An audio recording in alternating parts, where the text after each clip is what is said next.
लाल किताब कितनी अलग है वैदिक ज्योतिष से? देखिए, लाल किताब जो है वो वैदिक ज्योतिष के आधार पे ही आगे चलती है। अच्छा। वैदिक ज्योतिष में ये हमारे वैदिक काल से, सतयुग से चली आ रही है। जी। वेदों में इसका वर्णन है, हमारे धर्म ग्रंथों में इसका वर्णन है। और इसमें 9 ग्रह हैं। सूर्य ग्रह मंडल का राजा होता है। 12 राशियां हैं, मेष से लेके मीन तक। 12 ही भाव होते हैं कुंडली के, जो कि 360 डिग्री का वृत्त बनाते हैं, जिसको भचक्र भी बोला जाता है। और 27 नक्षत्र हैं। हर डिग्री 30 मिनट की होती है।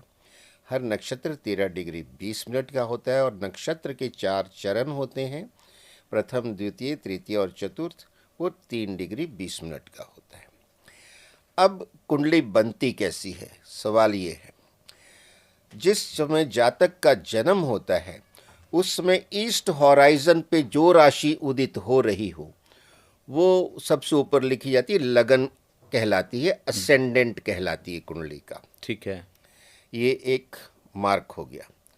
और उस मोमेंट पे चंद्रमा जिस राशि में है वो राशि उस व्यक्ति की राशि कहलाती है। आप बताते हैं मेरी मेष है, मेरी मिथुन है, जी। तुला है, यानी आप ये कह रहे हैं कि जिस समय आपका जन्म हुआ उस समय चंद्र तुला में था, अगर ओके। तुला है तो।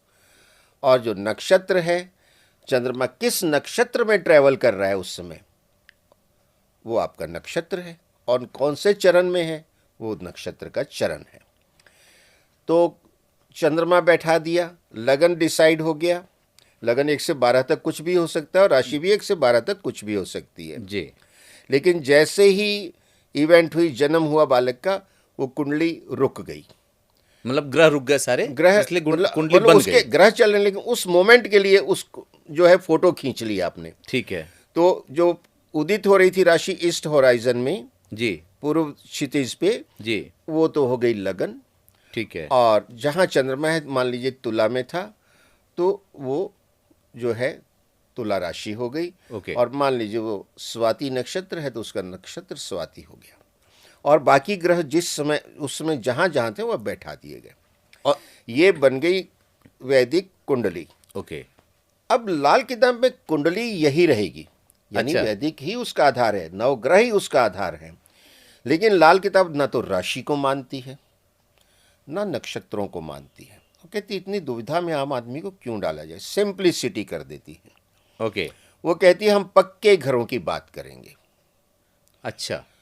तो आपका मतलब जिसमें पैदा हुए, लगन सिंह था, ठीक है। 5 नंबर लिखा वहाँ। ठीक है। सिंह लगन का नंबर 5 होता है, सिंह राशि का। जी। एंटी क्लॉकवाइज काउंटिंग होती है, दूसरे घर का 6 होगा, तीसरे का 7 एंड सो ऑन।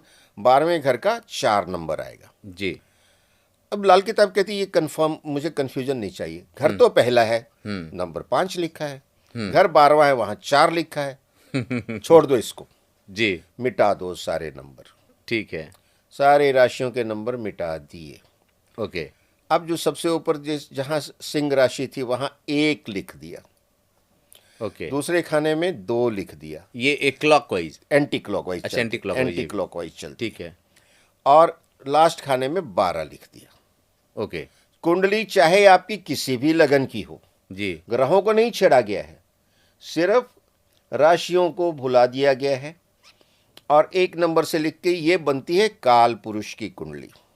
जी, मैं इस पे बात करने वाला था लेकिन आपने काल पहले ही पुरुष छेड़ की दिया। कुंडली कहलाती है। जो पहला घर है वो आपकी बॉडी को रिप्रेजेंट करता है और मेनली आपके सिर को रिप्रेजेंट करता है। ओके।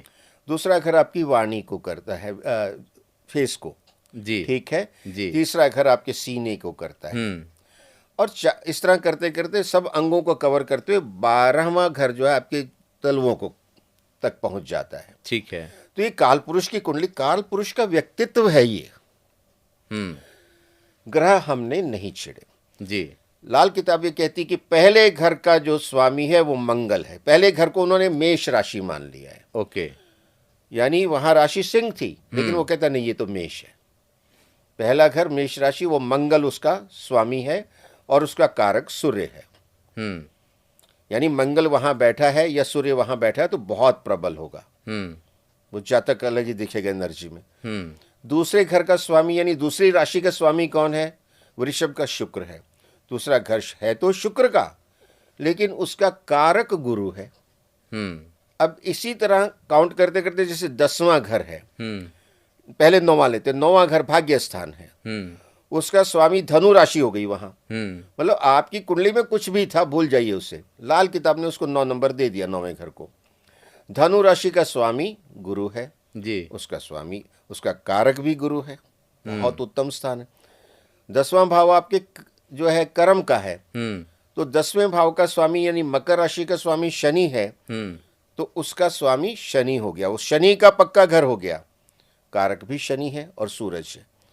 अब 11वां घर जो है वो लाभ स्थान है, वो शनि की दूसरी राशि कुंभ है, हम्म। तो उसका जो स्वामी है वो तो शनि हो गया, लेकिन कारक गुरु हो गया।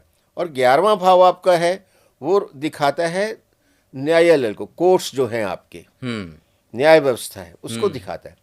12वां घर जो है उसका भी स्वामी गुरु है, मीन राशि हो गई वहाँ, लेकिन उसका कारक गुरु भी है और राहु भी है। तो ये गहरे भेद हैं। इस तरह उनका फिर फर्दर इंटरप्रिटेशन चलता है कि कौन सा घर में कौन सा ग्रह बैठा है। अगर शनि 10वें घर में बैठा है तो वो अपने पक्के घर में बैठा है। मतलब बेसिकली हम मोटा मोटी समझे, जो हमारे दर्शक देख रहे होंगे, जो एस्ट्रोलॉजर होंगे जो देख रहे होंगे, उनको तो समझ में आ रहा होगा, लेकिन हमारा जो दर्शक होगा वो ये सोच रहा होगा कि इससे हम अपने बारे में कैसे समझें। वो अपने बारे में ऐसे समझेंगे कि वो कुंडली को देखें अपनी, जी। ग्रह कहाँ बैठे हैं, जी। उस हिसाब से उनको समझना पड़ेगा। लेकिन पक्के घर का कन्वर्शन करना जी। और फिर उनको फलादेश करना, क्योंकि फलादेश भी बदल जाता है वैदिक से और लाल किताब से। अच्छा, मोटी मोटा जाने हम कि अगर लाल किताब से कोई अपना फलादेश निकलवाता है और वैदिक से निकलवाता है, हाँ। तो दोनों अलग निकलेंगे, यही कहूँगा? बिल्कुल, थोड़ा फर्क तो आएगा। अच्छा। और लाल किताब वही उनके उपाय और टोटके सजेस्ट करती है। मैं इसमें आपको एग्जाम्पल देता हूँ जी। फर्क कैसे आएगा। जी। लाल किताब ये कहती है कि 11वें में अगर राहु बैठा है जी। तो वो आपको चोट पहुंचा सकता है। जी।